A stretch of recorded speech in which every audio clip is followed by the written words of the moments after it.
The Vetus A-Tank series is a general purpose tank. You can use them for clean water, grey water, black water and diesel fuel. In this episode we're going to look at the A-Tank 25, a purpose-made diesel tank.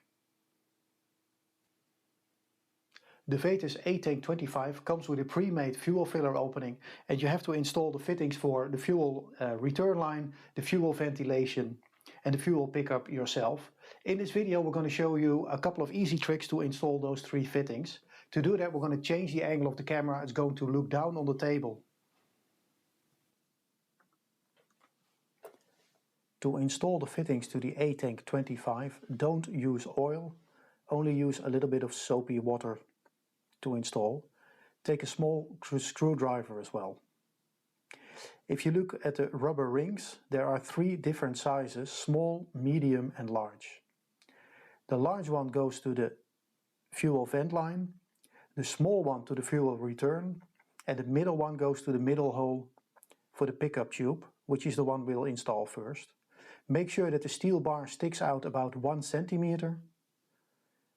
Lubricate the outside of the clear hose and slide on the rubber ring about 5 to 6 centimeters. Insert the tube,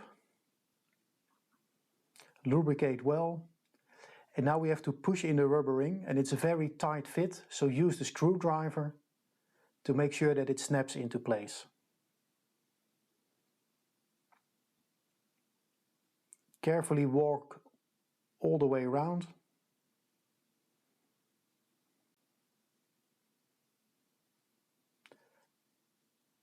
Until the rubber ring is flat with the surface.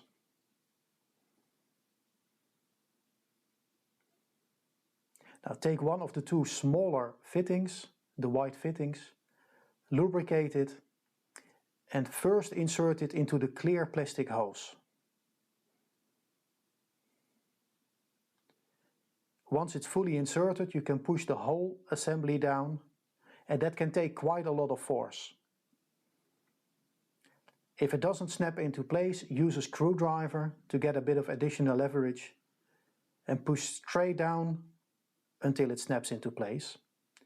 Now check your work if the clear tube protrudes about 2 to 3 millimeters. The other fittings are much easier. Just lubricate them with a little bit of soapy water. Push in, take the clear fitting, push it all the way in as well. Same for the fuel return line. Lubricate the fitting. If it doesn't snap into place, get a screwdriver, lubricate and push it all the way in. That's it, you've installed all three fittings.